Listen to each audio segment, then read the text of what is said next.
is Onyx, and she won't be mild. She is coming from outer space, 'cause human race has fallen from grace. Brace yourself, you are next on the list. Her name is Onyx, and she is cleaning his.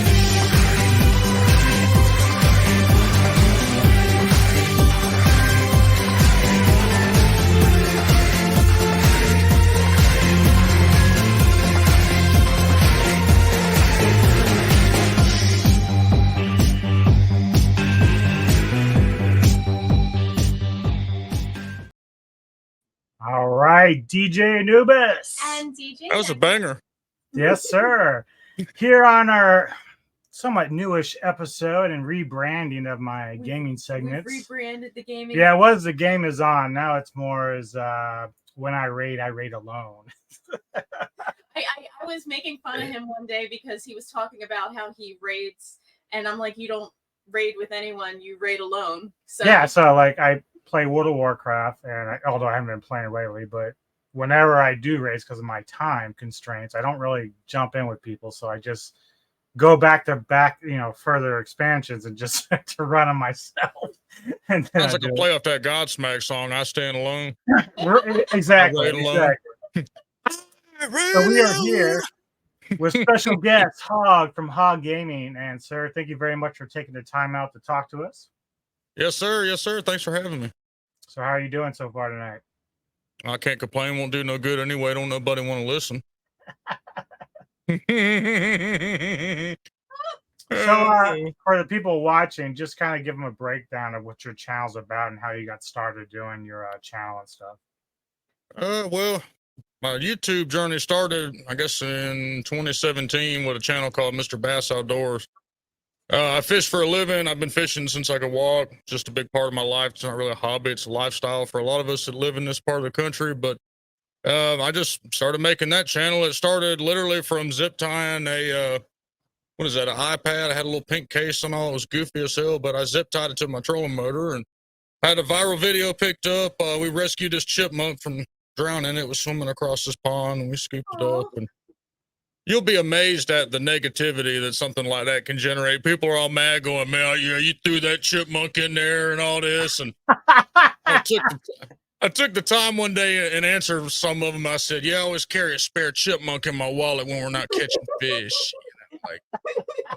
So that channel never really got any traction, like just a random guy trying to fish. It's kind of like somebody trying to do a golf channel. It's people would rather watch Tiger Woods. That shows how dated I am a little bit. That's the only modern golfer that I know. But so then I've always played Diablo since I was a boy. Maybe I say a boy, 8th grade, and playing D3 on and off. I started hooking up with some guy. Well, golly, let me rephrase that.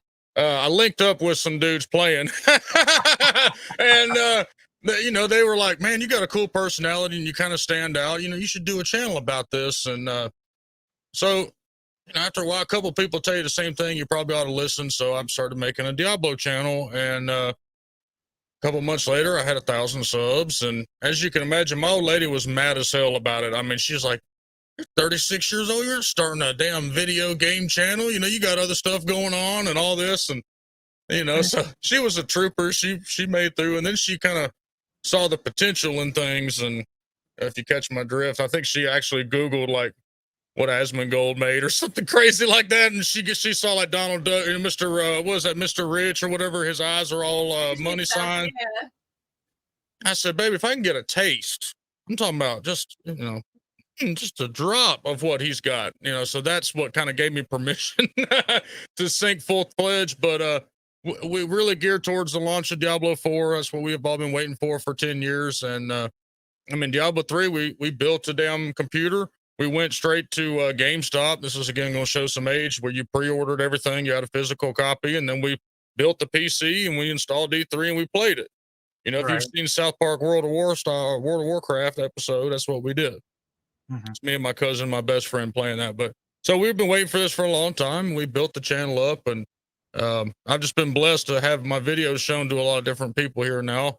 And Asmongold did a couple of them and got me a bunch of subs. And but it really just started out of and just wanting to cover some Diablo and get to know the community a little bit. And it's kind of snowballed into this. It's kind of a little overwhelming, to be honest with you. It kind of came out of nowhere. I'm kind of sitting here. I was fishing with my dad, and when Asmongold did the first reaction, I was like, oh, crap. I'm not even anywhere near the internet right now to capitalize on any of this or respond or anything. So it's been a wild ride, is that the man. one you came back with the tinfoil hat thing with? Yeah, I have never in my life wanted to get home so fast and to add fuel to the fire. We had just got there. We get out there. It's me and my two half brothers and my dad. My two half brothers don't fish. We get out to the brim bed, and here comes the Florida game ward. Oh no! Like, you got to be kidding me! So I'm a fishing guide for a living, but I forgot my registration was expired this year. So that's the one thing. I got all my life jackets, my fire extinguishers. They always get you on the fire extinguisher because it's not charged all the way. They'll write you a ticket on that. They couldn't get me on none of that except for the license, the registration. I was like, oh, come on. So, it's just, I was ready to get home. Let's put it that way. Yeah. Then to add fuel, to add on top of that, it just never stops. It's Murphy's Law. It comes in threes. So I live on a dirt road in the middle of nowhere. I'm 20 miles from the nearest grocery store from where Walmart and all is. So here comes the road crew. It's got these big construction scrapers. You've seen them on a construction site. That's how they maintain our road. And every once in a while, they'll cut the internet line. And so I'm sitting here editing that tinfoil hat theory video, and I look down, the internet's cut. They've sent somebody out there like sabotage you. It's like sabotage. It looked just like sabotage because if you looked at the road, it was one little section that was cut. It was like the guy was drunk or something and dropped the blade instead of picked it up. And he got me. Odd. Yeah, that's basically because I've been doing my channel for about a year. Even though I've been doing the Metal Tavern thing since like 2012, but as far as YouTube, we kind of just started doing it for about a year. But the gaming stuff, I've been into Asmon for about a year as well, and but I discovered you through the Diablo 4 stuff, and I was like, man, this guy is good. Like, I really agree with a lot of stuff you're talking about. Even though I'm still kind of playing the game, I'm kind of doing some workarounds with it in terms of what I'm doing with the game. Yeah. But no, it's okay if people still play the game. It's a common misconception. People get kind of mad because of stuff I point out. To me, it's okay if you still play the game. It's not okay that the company releases the game in this state. That's really right. Yeah. Like, because I figured out at this point, I'm just gonna go take my characters to 70, and I'm just stopping. Like, there's nothing else I can really do until they fix some of these other problems. But I did see that you recently got a Diablo 4 blanket. So have you sold out, my friend? No, yeah, this is the wildest shit in the world. So it looks like a wizard's coat or something. It's so weird, but so I'm sitting here, I'm working on I got a couple of videos in the pipeline. I got like another parody video that's taking me for damn ever to edit the animations, and also I took a break, go get some coffee, and I walk around now. I'm in a shed. Okay, this is my little work shed. So what you got to walk out and go around the house. So I went around the house, and on the stoop front porch, there's a damn package. Okay, I didn't order anything. I thought it was my old lady's because she's always ordering shit from Amazon. So I picked it up, went inside, and it said Hawg on there. I'm like, Hawg? Now, I know a pretty good bit of my subscribers, if they were going to send me anything, they usually always let me know, like, hey, we're going to send you something. But it's like, what in the world is this? So I walked in the kitchen, I got my scissors out, and I cut it open. I peeked in there, and it said Overwolf. And I was like, I better video this. So I took my phone, and I really don't like videoing in my kitchen because the sound quality is so terrible. But I did it anyway. And my cat comes in there and trolls, starts licking his damn ass on the camera. I'm like, come on, Sam. So anyway, it was kind of puzzling to me because I've never used Overwolf. And I'm like, okay. Then I open it up, and it's all like, vacuum sealed. It's got this card in there. It says, we think your content's hot and all this. I think maybe secretly the gal down there at Overwolf had the hots for me or something, because it had some gal's email address on the bottom of it. But she said, we think your content's hot. Have this wizard sleeve thing, and it's huge. It's wider than the camera angle I'm on right now. I'm like, damn, not that big. Come on. So I was thinking maybe it was the guy that sabotaged your line. Probably said, "Okay, we didn't get him that way, so we're gonna bribe him." don't know if those guys are smart enough to think of something like that. To That, be that, honest that, with that's you. a valid point. Valid point. But what was curious to me was that it had Diablo 4 logo, it had like looked like wax stamps on there.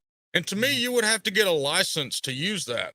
Right. So I was wondering, why does Overwolf, it's Mobalytics, they have that app that you use in the game, but people are getting banned for using said app, but yet they've got Diablo 4 branding on that said piece of merchandise. It was just very confusing, on top of, hey, how the hell did they get my address? Why are you sending this to me? Because I've hated on Diablo 4 for about a month now. This is a little bit late. And then it kind of started a little argument with me and my old lady. And she was like, people are finding out her address, and how are they going to do this? And like, you got to do something about that. So everybody kind of give me a little bit of mess about, you sold out. And I said, let me tell y'all something right now. They better be pulling up in this yard with a 2023 damn Dodge Cummins painted something on the side if they want me to sell out. It better not be some little wizard sleeve when it's 105 degrees in South Georgia right now. Like, get out. Someone's trolling me is what that was. Right. Troll of the century is what I think. Oh, man. Yeah, you've I'm been glad you asked me about that. You've been making some pretty good strides on YouTube recently. You brought up Asmon, and I know that guys like Chosen have talked about you a little bit, some of your content. Do you have any favorite streamers outside of those guys that you watch and like, or? Be honest with you, I like to support the smaller guys. Mm-hmm. So I got a lot of guys in my community that are starting out, like Mumar's one of them. And I've been raiding his stream and trying to prop his stuff up. But as far as another one is Eros Gaming, but I don't know. I kind of got into a little tizzle. I don't know if you saw that with the Support Your Streamer program with Blizzard. And it's so hard for people like us to get out of the algorithm and get shown and stuff like that. I tried to, I try to champion for us a little bit. So I try to support smaller guys as best I can. But if I have to pick some bigger guys, I like DM stuff. Of course, I like Asmon, but Asmon's on when I'm in bed. So it's hard for me to catch him live. Yeah, I get up at 5 a.m. Yeah, we're daytime people. He's a nighttime owl. Yeah. So, I mean, he starts at like 1 a.m. I'm like, dang, dude, I'm barely seeing straight at 1 a.m. Quinn's pretty hilarious to me, too. I like Quinn stuff sometimes. Oh, he's crazy, man. He is crazy. Yeah, he's wild. His stuff is hilarious to me. I loved watching him freak out about the seasons and all. Come on, mate. Hey. I was over here cracking up, laughing. I was dying. I thought it was so great. I like to give him a hard time. I'm like, you're a Blizzard simp, man. Come on now. Oh yeah. Yeah, and everyone's like, oh, don't take it so personal. I'm like, I ain't taking anything Quinn's taking personal. I think it's awesome. I ain't no baby boy. I can take all this stuff. It's all right. Exactly. Yeah. You are so funny. Like, I full disclosure, I am not a gamer at all. But I really enjoy your stream. Like, I watch all your stuff on YouTube. He introduced me to you like what, a week or two ago. I'm like, this guy is so funny. He's creative. Very. This is I'm like just a nut. Is all. Oh shit. Oh god, yep. that was.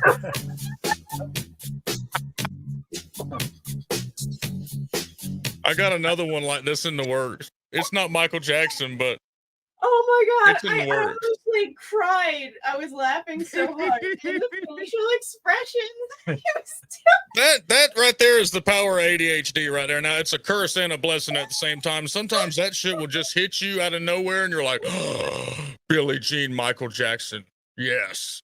Well, yes, I totally lost my shit when you did the Full Metal Jacket thing with Asmon, because I lost. I was like, holy shit. That was fucking awesome. Oh, what was the intro the other night? The wrestling one? Oh, yeah. Yeah, Triple H. Oh. Yeah. That's my stream intro. Yeah, it's not 100% done. I just couldn't wait I could not stand to get it out. Like it's like 95%. I'm putting it out there. It's too good. Oh. I don't know where this has come from. The green screen's the best thing. I'll tell you something. Neko does have a request for you. Okay. He wants you to somehow work in. Did you ever see Ace Ventura 2? Yeah. Oh. Everyone loves us. The rhino scene. The rhino scene. Oh my gosh, my favorite scene. Yeah. He's coming out the ass. Oh yeah. Face in the Triple H thing, and I was like, oh my god, he's doing the face. Oh yeah, I can do that easy. Yeah, I got to get done with the one I'm doing now, and then I'll do that one too, because that would actually be perfect for me, and that's me in the shed, especially when the fan dies and he's sitting over there tapping the fan like, "Come on, Oh my god. Oh my god, I love Ace Ventura. I do too. Yeah, so Forget about those good movies. oh yeah, man. Like I'm a 53, so I've seen all this shit from the past and whatnot. But I mean, I'm gonna admit something to y'all. The whole reason I did that video, saying asthma, well, like, yeah, I was getting on Twitch and it seemed, wow, he's propping up numbers. I said, it's really just for that Full Metal Jacket clip. Yeah. Like, I just wanted to kind of give him a little rib with that Full Metal Jacket. I was like, okay, how can I make a video that will build around that Full Metal Jacket? But he's kind of good with that though, because he takes that stuff in stride. I think he enjoyed that. Like I think. Oh yeah, he was laughing about that. Was the whole point? It was just friendly, you know. Come on, man, don't play this shit, you know. Just friendly jabbing is all, and that's exactly how he took it. At least how I perceived that he took it. So that was a good thing. Yeah. Some people unsubscribed to me because they're like, "Don't talk about Aspen Gold." I was like, "Dude, you need to relax, bro." Yeah, you're taking it a little bit way just the too internet. We're serious. like, Oh my god. yeah, this is just a joke. Oh my god. Oh. So I saw recently you started playing Path of Exile 1 and 2. How's that been going for you? Yeah. I warn everybody not to play Path of Exile if you want to have the blinders taken off from Diablo. That's all I'm gonna say. It's a I mean, I hate to sound like a shill, but it's a really badass game, especially because it's free. And then Right. Specific instance about Diablo 4, I was with my normal group that I play with, and I said, you know, what would be really cool is if I could pay green leafy spending money to the cash shop and get a key that would unlock all of these populated buildings and doors and all of this that's not being used, and you let me have a hideout there.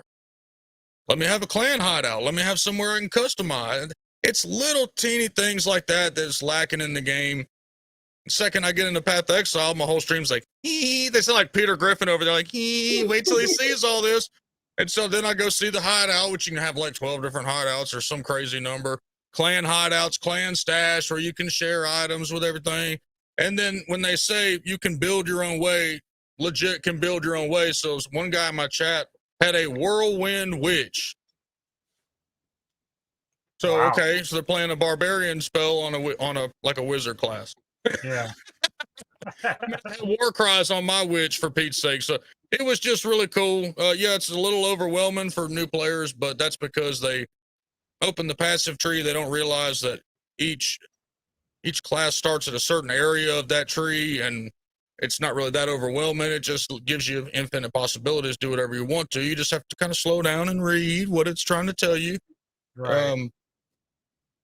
I don't know. It's just Have my opinion you been on it. kind of feeling at your way with it, or do you look at builds or anything with it? No, I hadn't.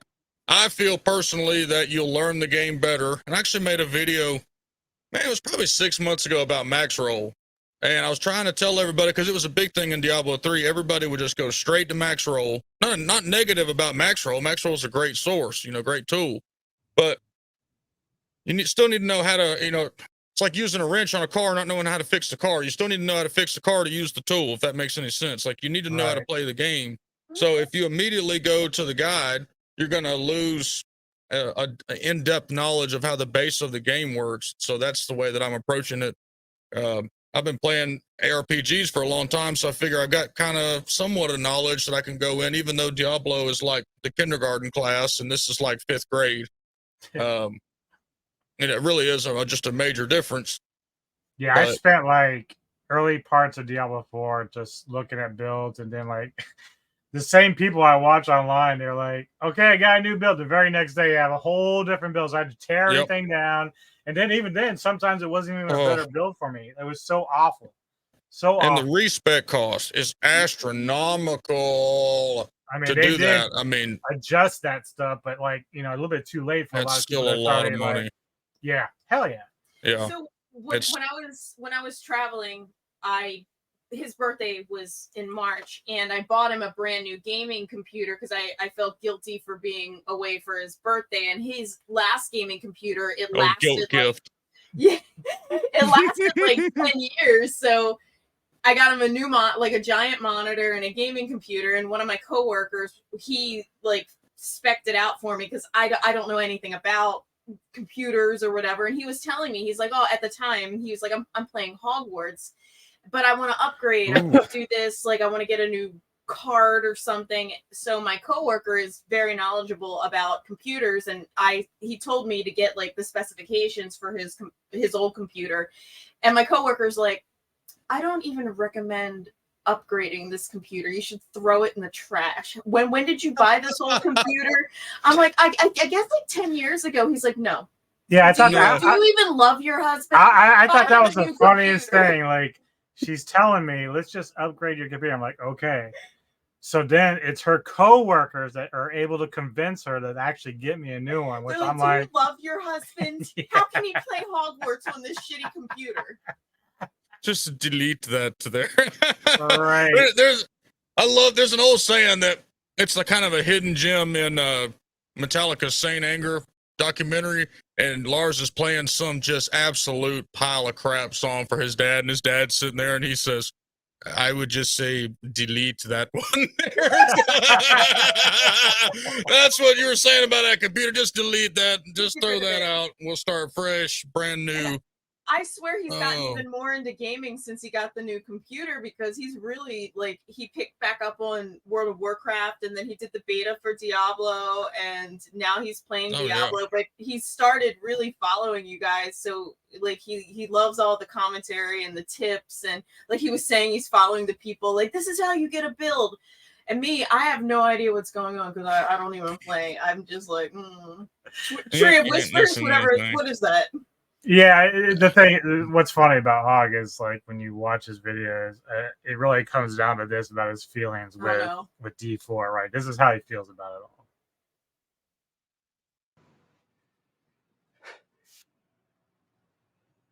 I haven't got time for this Mickey Mouse bullshit. 100%, yes, sir, right there. I don't think there goes a day without me ranting and raving about it, because someone in chat's going to push the go button, and I'm going to get on my soapbox and start ranting and raving about it. One guy today asked me, said, we'd love to see you come back. I said, woosah. I'm like, no, what? Come back for what? You mentioned that you played D3. I mean, I played Diablo 3 too. Now, I didn't start Diablo 3 till about 2017, and then I didn't get to Reapers till about 2019. Were you there from the beginning for D3? Yes. Yeah. So like I said, I heard it was like a huge mess early on. We pre-ordered it. Again, huge fans. I mean, I played every one of the games. I played D2 before there was the expansion. Like, I played D2 when there was no LOD and there was no runes and there was no any of that. So yeah, we pre-ordered D3, and the launch day of D3, we went to Micro Center. Me, my cousin, my best friend, we all built machine. We got everything we needed to build a machine. Then we went to GameStop, picked up the physical copy to install it. And then, so yeah, we were there on launch. I know a lot of people have negative feedback about it. Like, we just like with this game, man, to be honest, we were so caught up in the hype, and it was a new Diablo game, and all of that didn't wear off for that game for a little bit longer, because I guess a couple of reasons. I wasn't online a lot then. I like just kind of playing the game. I had a real bad taste in my mouth from Diablo 2, had my account hacked, and that's a whole nother story. I ran a big clan and all, and they wow. I had all the my 99 tunes and a bunch of 97. They were all taken, but so I just kind of pulled away from the community a little bit, and so I didn't hear all the backlash. There wasn't YouTube spewing these videos all the time telling other people what to do, whatever. You get what I'm saying? Yeah. Now, about 6 months in, we were bored and quit playing it. But then, that's why I say the same thing's going to happen. They're going to wait a little bit, and then they're going to drop the expansion, and the expansion will fix everything because it's exactly the same set of circumstances. When Diablo 3 was in development, it had a mass exodus.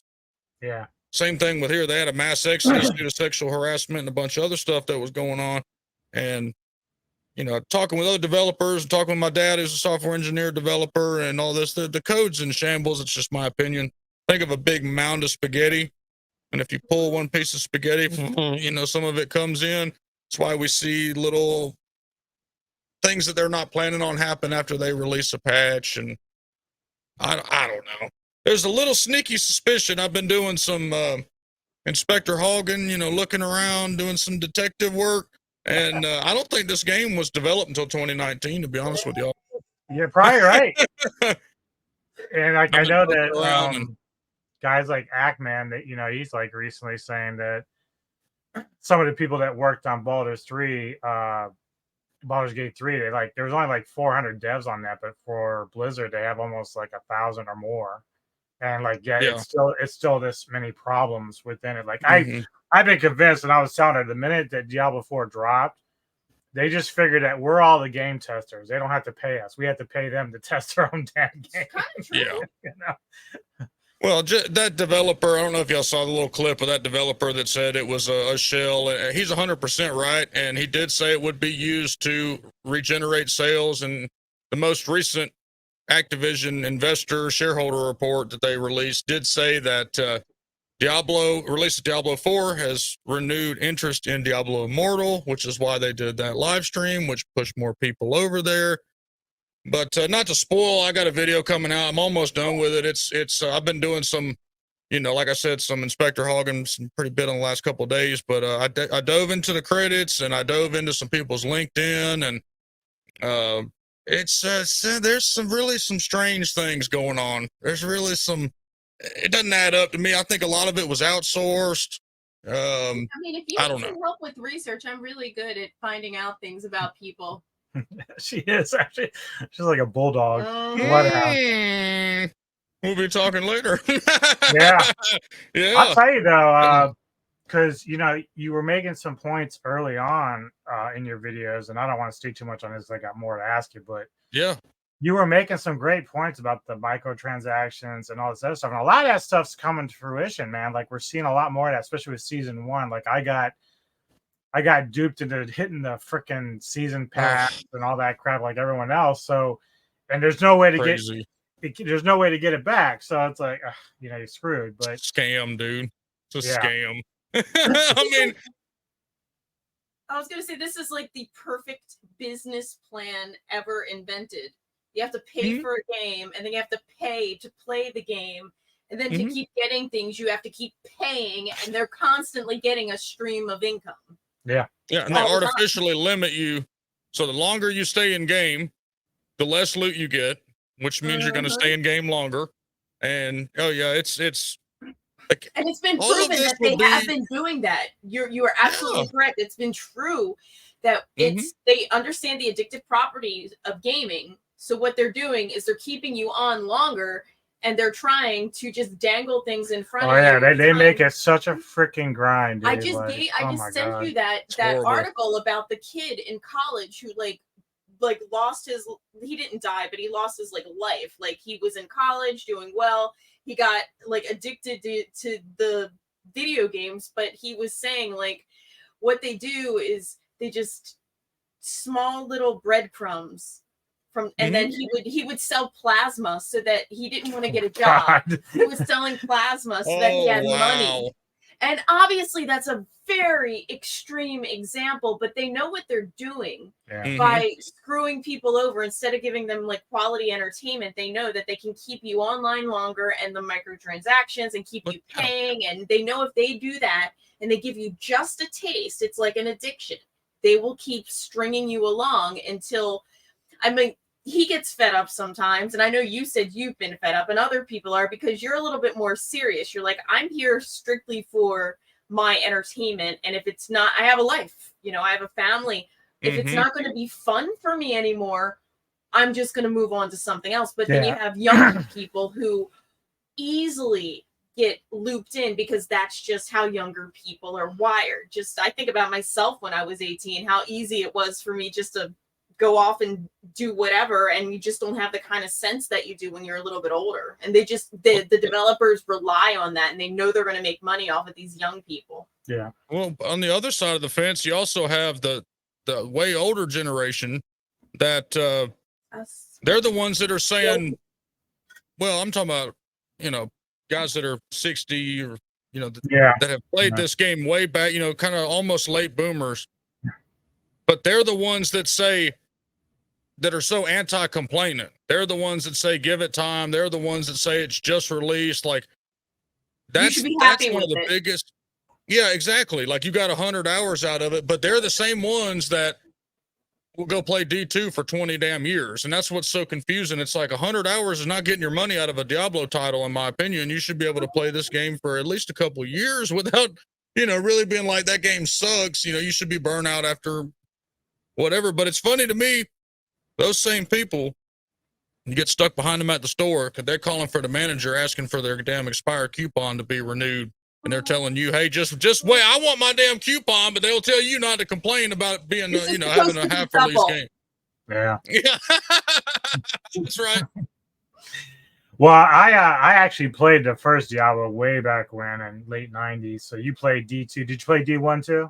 Oh, yeah. And hey, the hype was so hard. We went and played it again in March after all the betas and server slams and all were done. We went and played it again. Me and a couple buddies, we did a virtual LAN, and we played it again and beat all three difficulties. Yeah, I was actually one of the champion for them to play it. I think everybody that's ever played a Diablo game should play the first one and experience it first. 100%. Oh, yeah, definitely. So outside of that, like, what are some of your other favorite games to play, like, of all time? Well, I mean, I think since I could walk, I was playing these. Like, my aunt was, me and her were real close growing up, and she was real big into adventure games. So that's what I started playing, like Sierra Online games.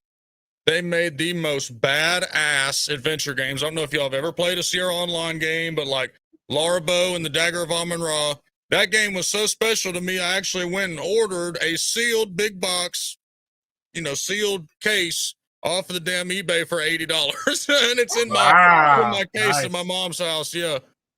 But that game, The Dig, LucasArts, The Dig, up to like Myst. I played all those really hard ass games. Yeah, dude. Yeah. Myst was like a bear, dude. Myst was, oh my God. It took so damn long to beat that game. And then I used to get mad at my aunt because she'd like go look at the cheats or the guide or whatever. And she'd be like, she's saying the same thing I'm saying now. You know, she's my age now. She was like, I'm not wasting 6 months of my life on one little tiny puzzle. Like, we're going to look it up and get past it. I did that a couple times. I was like, I cannot get past this. I need help. What's going on? It's so hard. Dude. People ain't got a clue how hard those games were back then. Like, we used to call my mom in because she would click on every pixel on the screen. It would drive us insane. We usually wouldn't let her play with us. But if we got stuck on there, we'd say, all right, come in. And she'd come in, click, click, click, click, click, click, click, click, click, click, click, click, click. And then she'd finally find it. And then we'd kick her out of the room again and get back to what we were doing. What else did I play? One called Lighthouse. That one was really good. Of course, I played all I had, first console I got, my dad had an original Nintendo. So we played Super Mario, Tetris, Dr. Wario. And then we got a PlayStation was my first console. So Crash Bandicoot. The big one for me was when I got a Dreamcast. That was badass. Nobody had a Dreamcast but me. The Dreamcast was kind of like a little niche, but I had the Dreamcast, and I don't know if this is going to be, if y'all are going to clip this part out or not, but you used to be able to have that little download modem where you could clip in, have the web browser. But this is about the time we had discovered the little bit darker side of the internet, and your mom couldn't figure out how to look at your search history on the Dreamcast. So we, a bunch of us pile in and wait like 20 minutes for that picture to load. You'd be like, yeah, you know. Yeah, I think my first system was Sega Genesis, man. I had that on layaway, so I had to wait. Oh, wow. Yeah. How is layaway? Yeah. Yeah. Yeah, my buddy had a 64, my best friend. He was like my next door neighbor, so I pretty much had a 64, and we played the two games that stood out there were GoldenEye and WCW versus NWO. Yeah. I believe it was Revenge. Oh my God, y'all! I Talking never about one of the really best had, games. I never really myself. I never really I had a Nintendo. I got it when I was maybe 8, and I kept it forever. But like my friends had console or had game. I don't know, like PlayStation 2, Genesis. And I remember one of my friends figured out how to rig up the PlayStation so that they could burn copies of the games, but yet play them on the PlayStation. And I have Oh no yeah. idea. Yeah. I have no idea how My they brother figured it. did that with his original Xbox, and you could never hook it up online because then they would figure No, out you like, couldn't hook it up, and this is yeah. before online. This is like in the 90s, so like Mhm. it was not hooked up at all. But he figured out a way to burn copies of the games. You had to like open. You had to put. It was Mike.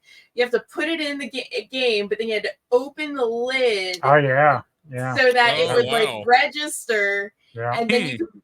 So you rent them from Blockbuster. Yeah, I remember that. Again, I this did is that a how couple old times. we are. Yeah. You would That's rent really it- cool. Yeah. You would Oh, rent yeah. it from Blockbuster, burn it on your computer, and that would take forever because this is again back in the 90s. And then when you would go to play it, you had to put it in, but then you pop open the lid, and then there was like a little reset button on the inside, and it would register. And that's how we got a lot of the Japanese games to actually play because they Oh. weren't released here.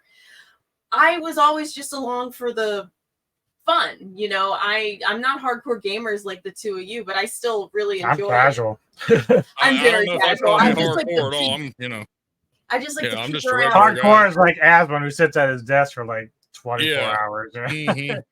I'm like, do you Yeah, I do. Did y'all ever Who play- knows what he does? You know. Did y'all ever I play know Red this Dead Redemption weekend- 2? What's that? Did y'all ever play Red Dead Redemption 2? I never played. I know what it is though. Yes. Oh, okay. You got to play that. You don't have to play the end game. Just play the campaign. Hey, you'll experience what a real horse in a game feels like. Yeah. The horse right. movement in that game. Oh my God. The horses in D4 are terrible. They look Well, good, the horses in, but oh my god. but they're bad. The horses in Red Dead are absolutely amazing, and the storyline. D4 storyline ain't got shit on this. This storyline made your boy shed a tear at the end. I'm not gonna give no spoilers, but you know, well, all I'll say is a horse dies, and I was sitting there like, this is so beautiful. This story is so badass. Nice. So definitely that's on your to-do list is to try that game. It is the storyline, especially a Rockstar game, you know, all their stuff is good, but man, it's a badass game. I'm talking about wow. Well, I know that this weekend Mortal Kombat 1's doing a beta. Are you into the Mortal Kombat games at all? Not really. I mean, I played them in the arcade and mashed a bunch of buttons as fast as I could. But Shit, yeah, I still lost. It's the same with the wrestling games. I always get sports games, period. I always get my ass whooped, and so I don't subject myself to that kind of torture. Yeah, those games like Halo and stuff, I don't even attempt because if I go out there and try to fight people, I just get my ass kicked. I'm not bothered. Yeah. When I was younger, you know, when I was 15, I mean, I still wasn't any good, but I was way better than I am now. And now it's just like my reaction time and a bunch of other things are just. You're right. We asked somebody before because he knows someone who is kind of like a professional Mortal Kombat gamer. And literally what they do is they learn the combos, and it's just like you learn it until it's muscle memory, and you go into the games and they just keep playing these. And I'm like, oh my God, how do you do that? But they're like, he said, I just go through and I play. And See, I try that, but then once I get into competition, it's back to mashing. Oh. I can't focus enough to say, okay, I gotta do this. No, I can't do it. But that's what he said. You just have to zone out and do the combos. Like you have to plan your combos, and you just keep playing and playing and playing until it's muscle memory.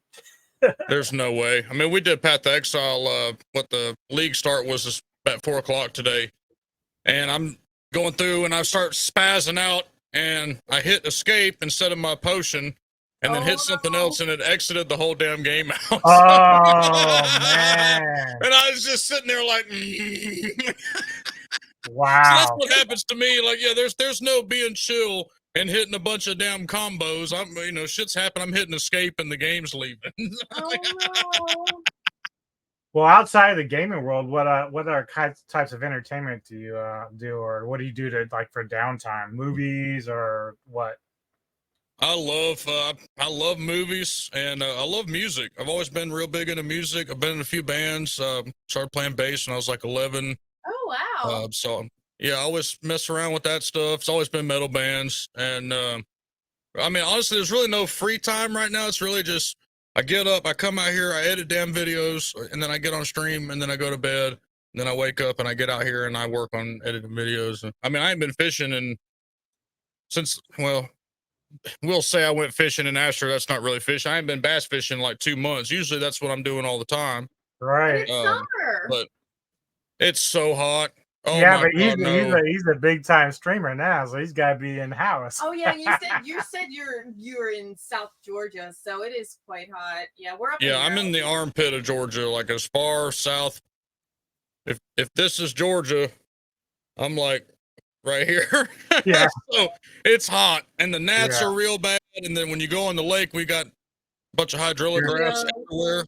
And so the gnats will be like, you'll be sitting there in this white shirt, will be black. That's what it'll sound like. Man. Oh no. When you think about the lake, this ain't that kind of lake where you ride your boat around and have a good time. This is a lake where there's alligators and big fish and like boats everywhere, and yeah. So music wise, do you like listen to music while you're playing, or is that just something off? Yeah, I mean, and it could be a wide variety. I might have, as wild as this is, I might have Ariana Grande playing one day, and then I might go to Keith Whitley, and then I go to Beyond Creation, and I mean, it just depends on, it depends on the mood, or depends on. It's really about ability. I mean, I think Ariana Grande's got a fantastic voice, and she can do things in the whistle register that I haven't ever heard other people do. So that's why I listen to her stuff. And yeah, most of the time I'm a rock and metal guy, but I also have a big love for like 80s pop music, so that will occasionally pop up on my iPod or whatever. So I like talented musicians. So if they've got something that's, I know a lot of people are swept up in Taylor Swift and like, yeah, she's good at what she does, but she's not like a phenomenal vocalist. I mean, she's good at her trade, but you get what I'm saying. I mean, she does well. I'm not trying to take away from her, but I like to listen to, you guys get what I'm saying. Yeah, yes, exactly. I recently saw you did a video where you actually put together your computer, which was kind of cool. That is cool. Yeah. Did you is that like self-taught, or did you already know how to put PCs together before you did that? I put my first computer together when I was 6 or 7 years old. Oh wow. So my dad's a software engineer, and he's always been doing computer stuff, so I guess since late 70s. But I'd go over to his house on Saturday or whatever, and he always had just a random pile of computer stuff. We're talking for 386, 486, old school stuff. But he would just have a pile of shit in the corner, and I'd go over there and just put stuff together and see if I could get it to run. So my first one I did, I was like 7. I couldn't tell you what the parts were or anything. I literally just set it down and put all the shit together, and it worked. I usually didn't try to build it because I didn't have a lot of like faith in it. And then the first one that kind of, I guess we planned out in the store was when D3 launched, and we kind of just did that by the seat of our pants and put it together, and it ran. It was no big deal. And so then I just did this one. I was really fortunate, and a bunch of my subscribers sent me some stuff, donated a motherboard, and one guy donated really cool. Yeah, it was really, really cool. Well, they all heard I was doing everything on my laptop, which it's a pretty stout laptop. There's nothing wrong with it. It's a gaming laptop. I bought it to do YouTube stuff, but when they heard, they were like, we got to get you out of that laptop and get you into a desktop. So, I mean, Ryzen 9 5950X, like a really nice CPU they sent, and then one of my half brothers kicked in some stuff, and I bought the case, and we slapped it together on stream. It's really cool. I've since upgraded the RAM a little bit, and it's been done everything I've asked it to. It's been a godsend. So awesome. Yeah, I've always messed around with computers. Like my dad used to get really mad because he'd have to come over and fix. I go into BIOS and mess up with stuff. He's like, "Damn it! I told you to stop messing with BIOS." I'm like, "All right." So he finally had to go in and put a password. I told you to quit messing around in there. Yeah, she's always like, you need to get on Twitch and start streaming your stuff. I'm like, why? Because I suck at games. Like, that's the point. You suck. They're gonna laugh at They you. don't love you. They'll love Yeah, you. It's the everyman it's all streamer. But I am curious, like when you're streaming your stuff, like your setup, do you need like a piece of hardware that you need to connect with the cam and everything to do the streaming to Twitch and stuff like that, or is it just a camera? Yeah, so I just used I told you in the beginning I started doing that fishing YouTube. But because of the stuff in fishing, I fished tournaments and I had actually had a pretty decent name where I'd signed a pro contract and a couple other things with a new league. So I had a GoPro sponsorship. So I got cameras at a discount rate. Oh and wow. I'm using one of those as my camera that you're seeing me on, and then I use an HDMI out coming from the camera into the computer, and then I just use a little $25-$30 USB capture card, HDMI capture card, and that's it. I mean, other than that, the light that I've got on, it's just a little spotlight with a piece of wax paper taped to it. I mean, everything else is just old redneck rigged stream stuff. I mean, nothing fancy really. It's the software that you use for Twitch, right? You don't need anything special for it, like so you can use OBS. OBS is free, so a lot of guys use OBS, or you can use Streamlabs OBS, which is basically just another overlay on top of. Well, we had Streamlabs. We tried it. Yeah. Yeah, that's what I use as Streamlabs. I used to pay for it because you could multi-stream. Yeah. But since Twitch has changed their rules, you can't multi-stream, so there's no point in having it. Oh, or having the anymore. No, if you're an affiliate, well, it used to be if you were just a partner, you couldn't multi-stream, and then they changed it into July. So is that like if you're streaming to Twitch, you can't stream to like YouTube and stuff? Is that what that's about? Okay. Yeah. Yep. That's why I don't stream to YouTube anymore. But on the creator side, the audience really doesn't like it too much. But on the creator side, it's a good opportunity for the creator because you can take your viewership there and pull them over to another platform. And I understand why they're doing it, but it is kind of crap because some people are very loyal to one or the other. Well, one guy recently, he didn't really leave Twitch, but I guess he got the okay to get out of his contract to go and stream on YouTube. And he's been kind of doing that. He still drew like 14,000 live views, so that was pretty good for him. Yeah, YouTube. My experience, you're just not getting. I hate to even say, but I mean, everybody knows once you start getting to a certain level, it's a business. But the income potential for live streaming on YouTube is just nothing.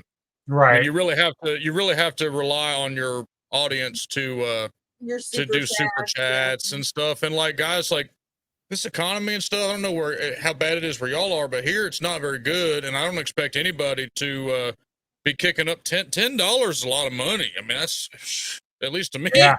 To be kicking $10 on a stream where they could pay $4.99 a month and get ad free, and then I make money off the ads. It's a win-win for everybody. So once YouTube figures out where they can bridge that gap, I think it'll be fine. I mean, I don't know. Yeah, I get why people like to be on YouTube. I understand it from both sides. It's also like known, like everybody knows YouTube. Familiarity. Yeah. Mm-hmm. Well, I was watching your stream the other night, and you were talking about the fishing and, of course, Metallica. So, what is like one of your favorite like rock metal stories that you have in your background? Oh hell yeah! Okay. How about I really got three. I got to tell y'all, I got so many cool. I got to tell. Okay, so the first one, huge Metallica fan. Okay, like ever since I heard the first damn note they ever played, I was like, oh my God, who was that? Yeah, and I mean, I'm talking about that's all I listened. I mean, maybe a little Ozzy or something else but for like probably 2 years, I didn't listen to anything but Metallica. And I mean, I'm talking about I knew every lyric, everything about that band. Like I was the crazy fanboy, like everyone at school would give me a hard time and say they're old. And, we're talking about, this is like 2000, 1999, and they're telling me they're old. And I was like, shut up. No, they're not, whatever. But that's okay. Cause the first time I ever got to see them was 2001 for the Sanatorium tour. So that was the first time I ever saw Summer Sand. That was the first time I saw them also. Yeah. I got to see them That was when they were with Limp Bizkit. And Mm. it's Kid funny that Rock, you I bring think it. System of a Down. Yeah, Yeah. Corn. Yeah, so it's Yeah. funny that you I bring that missed up because concert. My car broke down on the way there. We were not yet together, but we were both heading to oh, the same concert. well, it's funny that you bring that one up because that was my first Metallica show, and Fred Durst was out there with Limp Bizkit, and his ass was getting booed off the stage. I'm talking about, I will never forget, Turner Field in Atlanta was going, boo! And he was Yeah. there going, yeah, no one wants to see shitty Limp Bizkit, so we'll play a Metallica song, and then we all started chanting Metallica. It was so great. But so 2004 rolls around, and they're doing their Saint Anger tour. You know, they toured for like 2 years after that, after they dropped that dumpster fire. And so me and like 8 No, buddies like, wanted to go. This It's terrible. it's a terrible. It's terrible. But we all wanted to go because we wanted to go to actual Metallica show, not a festival. Not we were gonna have to go to the damn, to the stadium. We wanted to go see them like front row. Right. And so my mom allowed us to use her card so we could put damn 10 tickets on there, and they were $110 back in 04.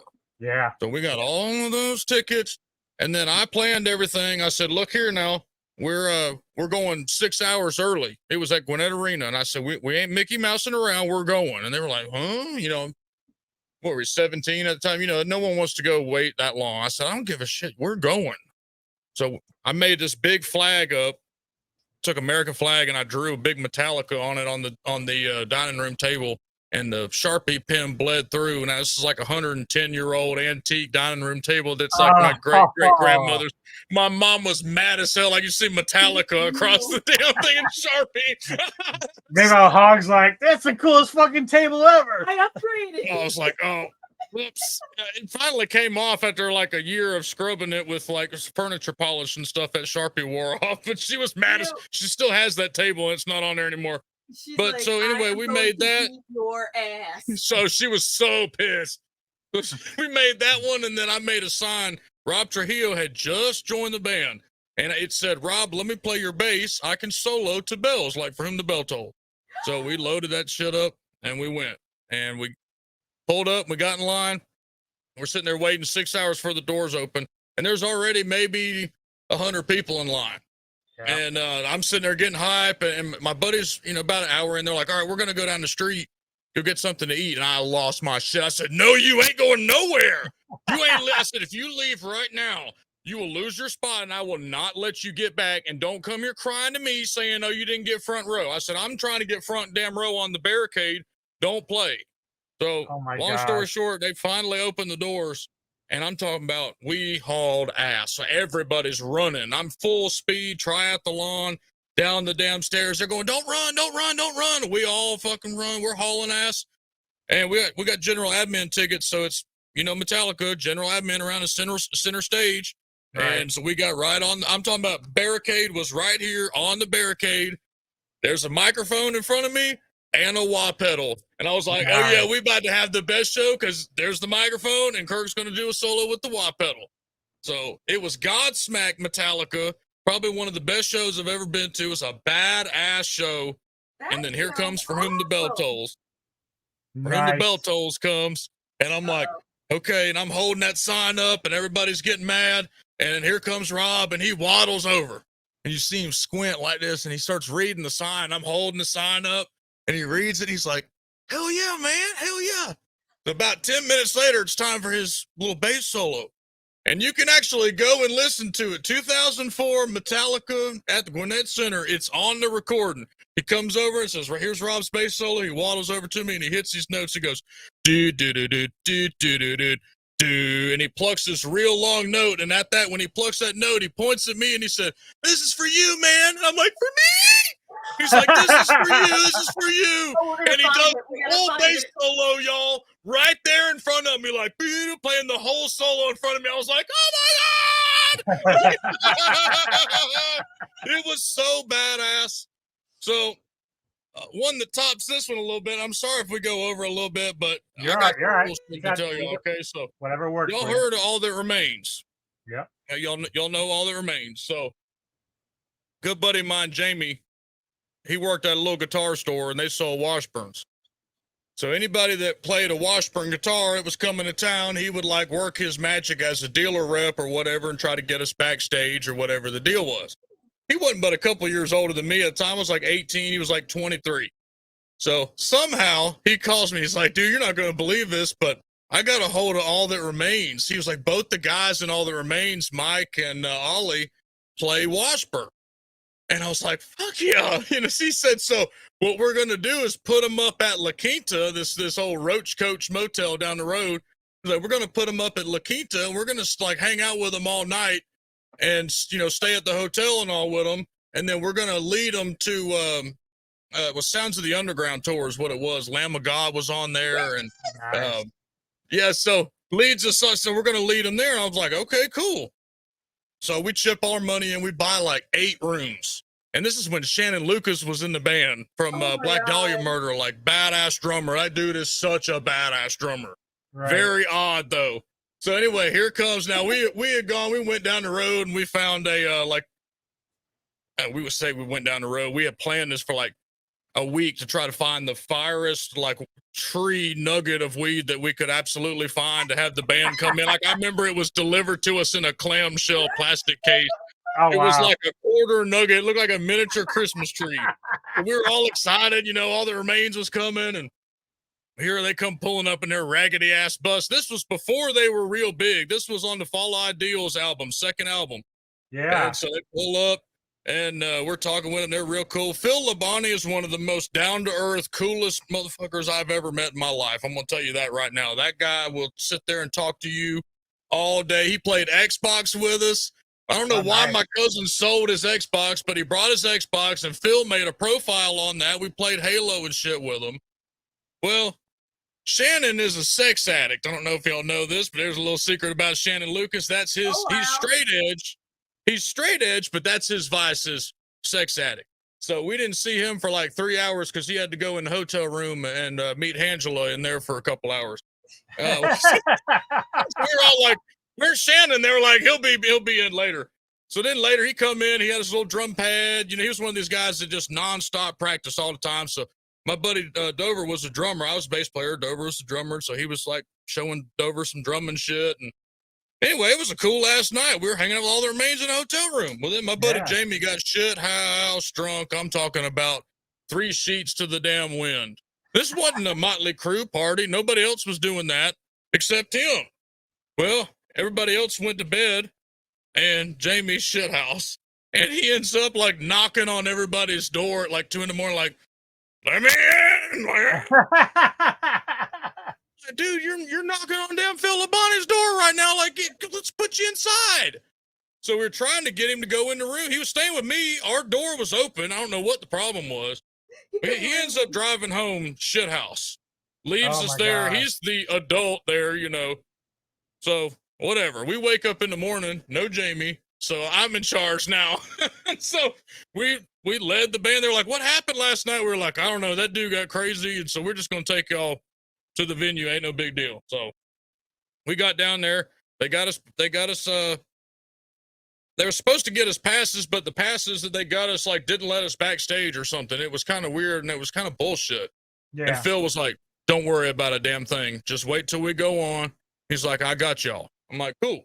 So they come on, they're performing. Phil sees us, you know, he's shouting us out, and then the concert gets done. They get done. Phil jumps off the damn stage, comes over to us. Everyone's like, Phil, Phil. He's like, what's up, guys? Thanks for last night. Come with me. And he walks us through the crowd to the backstage and tells the security guard, he's like, see these guys? It's like, yes, sir. It's like, these guys are with me, and they come and go as they please, okay? And they were like, yeah, cool. So we got backstage on Sounds of the Underground. Nice. Lamb of God was back there. So this is back. I've still got a picture. I could probably pull it up and find it, but I got a picture with us with Randy, and he's got a wrestling belt. I'm going to find it for y'all. I'll show you. I got it's a wrestling belt with beers taped to it, where he was the king drinker champion of the day, and he was so shit house drunk, he was walking around, didn't know where he was going. We watched them unload the drums, and so we're chilling, we're having a good time. We had 1 blunt left. So we're over there, and we see, I think it was As I Lay Dying, if I recall correctly. They were over there in their trailer, you know, kind of hiding, hitting a little joint. So me and my buddy Dover went over there. We're like, hey, y'all want to smoke a blunt? And they were like, yeah. We pulled out this wet mango wrap. Well, they saw that wet mango and they were like, y'all got a wet mango? We were like, yeah. And they were like, we'll be back. We got to go sign some autographs, so we'll be back. Please don't smoke that without Don't us. leave. Don't We'll leave. chill right Don't here. start without us. So we chilled right there. They came back. Now I failed to mention Guar was there. We did, yeah, like there was a bunch of big name bands there. Like, Yeah. the more I think about it, the more I remember. So we fired up this blunt with these guys, and about 2 minutes later, we look around, and there, I swear to God, there's 20 or 25 people in this giant circle that have gotten in rotation on this blunt. The damn dude with the giant dick from Guar, he was standing there with the dick on, with no damn face, hitting the blunt. I'm like, this is insane. Like, no one That's would ever believe awesome. this story. Like, so of course we only got to hit it one time because the rotation was so big, but it was well worth it. We didn't give a shit. We're like, Right? That is awesome. we're sitting here hitting this blunt. It's badass. And then, Oh. shit, I God, got two that is more. the best story. Let me give you two more. I got one with Slipknot and I got one with Shadows Fall. Do it. Do it. Oh, Shadows Fall. You know I love me some Yeah. Shadows Fall. Destroyer of senses. Oh, you know they're back. You know they're Yeah, I making heard another that. I album. heard that. Yep. I am just blown away. Okay, so my buddy Jamie, same dude, he works the same magic with Shadows Fall. I've seen Shadows Fall quite a few times. So excuse me. We go see Shadows Fall, get backstage and meet John Dene, the lead guitarist who's, with Anthrax. He is a one of the most underrated guitar players out there. He is a badass guitar player. Meet the other guy, what's his name? Matt. And so then I look over and there's Brian Farr with the damn dreads. And he's on the couch. And them dreads are spread out everywhere. And he's got two pretty good looking gals sitting right next to him. But the problem is, I'm about 20 yards away and I can smell him from here. And I'm like, God damn, what is that smell? And I looked at Jamie, I said, you smell him from here? I wasn't even anywhere near him, y'all. He was all the way across the room sitting on the couch. And I was like, I remember saying to Jamie, like, how can those gals be sitting there that close to him and smelling that funk? And like, oh God, he smelled so, and it was the dreads and performing and whatever, but yeah. damn, y'all, he smelled so damn bad. Like, I mean, Welcome, that's why welcome to the metal scene. I mean, shit, I've been in it a while, but damn, that was the first time that I had smelled somebody across the damn room, and I've been with some stinky dude. I'm like, damn, dude. But yeah, that was just a little touch. Nothing really crazy happened with that one. But Slipknot, they bring us same type deal. It could have been the same show. I think now that I'm thinking about it, I think it was the same show. But we got back, and this was when, what was it? Sid? Yeah, y'all remember when Sid broke his leg or did something with his leg? He was on crutches for a while. So we remember walking back, and I was behind a guy in crutches with a black bathrobe on. It was Sid. I didn't see his face, but he had like a masseuse or something with him to go take him off stage. And then there's motherfucking Mick Thompson unmasked, big as shit. I got a picture of him back there unmasked, and he's like trying to hide his face with his forearm. And he's drinking they're drinking Jägermeister, and they're drinking damn Jack Daniels like this out of the damn bottle. And I'm trying to be cool, I'm fucking 18 years old. I'm like, where's Corey, He's like, oh, Corey don't come hang out anymore, dude. Like, he was like, Corey's a pussy. And I was like, oh, shit, okay. So, he's a rock star. He ain't out here anymore. Yeah, about 5 minutes later, this guy in a shark costume comes walking over. Y'all swear to God, every bit of this is fucking true. Guy in a shark costume comes walking over, and he's got a patch sewn on the shark costume, like a Slipknot number. It's like number 10 or like whatever, he's the additional one. Right. He's got a funnel full of Jägermeister. And he comes up to my buddy Jamie and he goes, drink. I'm like, damn tight. So Jamie funnels this whole thing, and everyone's like, hell yeah, get him, yeah. Like, that's the Jaeger shark, like that's part of the backstage experience with them is having the Jaeger shark.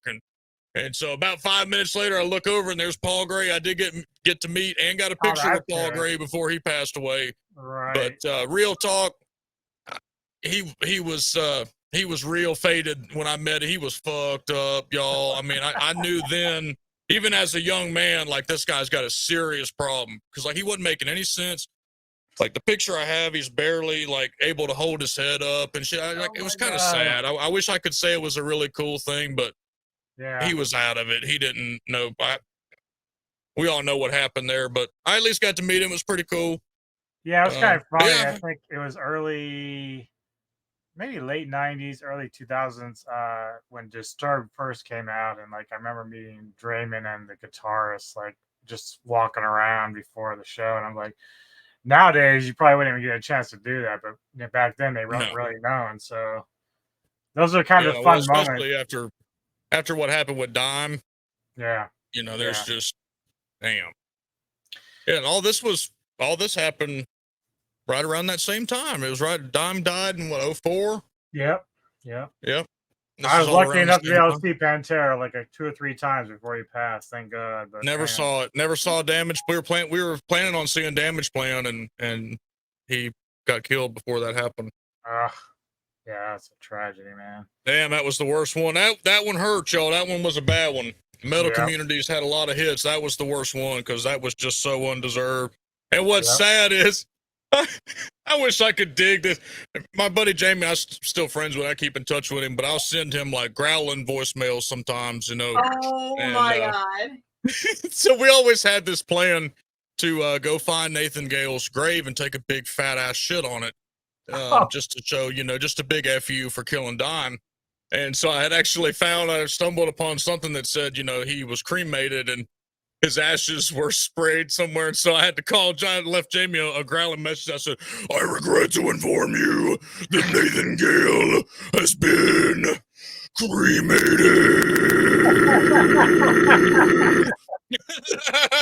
So I think you just found your calling for a death metal band, my friend. You know what? I always try to get people to send me samples so I can put vocals over it. And nobody ever does it. So, you know, I don't know. Yeah, well, I've got some friends in the music business out here locally, so I'm gonna start. Oh, there you go. Tell them to send me motherfucking sample.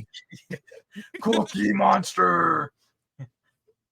Well, before we let you go, there is one more thing I want to touch upon because I saw your recent video because you have issued a challenge to Asmongold about the worst room. What do you mean the worst room? So obviously Asmon's in his attic and he's always a mess. Like the dude just has his soda and his food and whatever. And of course, Hawg, you know, he just has like clutter. Like from what I saw, it was just clutter. But now you said that your better half keeps you locked out in the shed. So yeah. So when I first started making the content, I had an office. I no longer have an office. Well, I guess it's still got some of my portraits and fish mounts in there, but it's not my office. It's her room.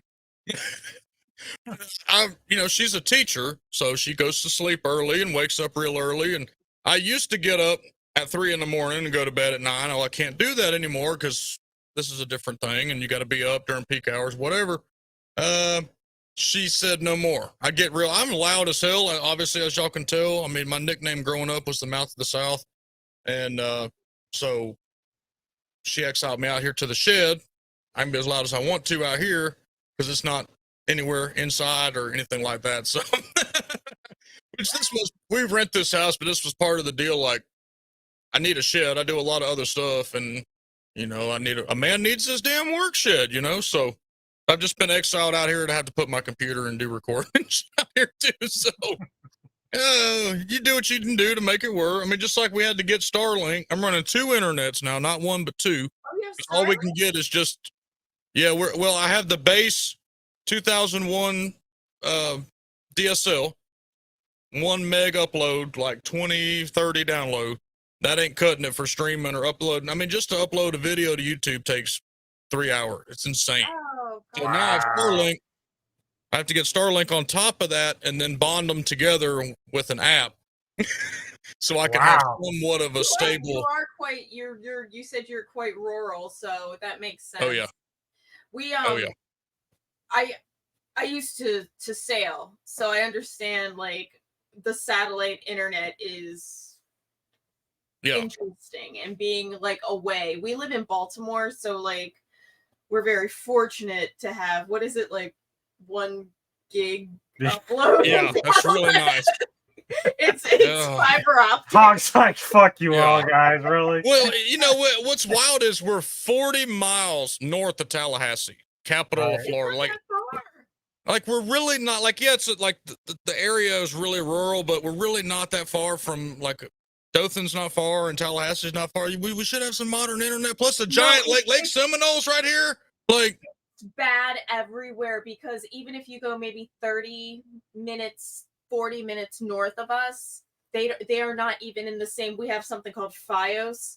They have to get a different internet because the infrastructure hasn't been built out. But because we live right outside of the city, I remember I heard about like the fiber optic, and this has been like 12, 13 years now, but I got on their like early bird list and they were coming through the neighborhood and when they put the fiber optic lines in, I'm like, I want it and I want it now. And before, like it was just, regular internet, but the fiber optic internet, and that's kind of like what I do too. So it's just like, yeah.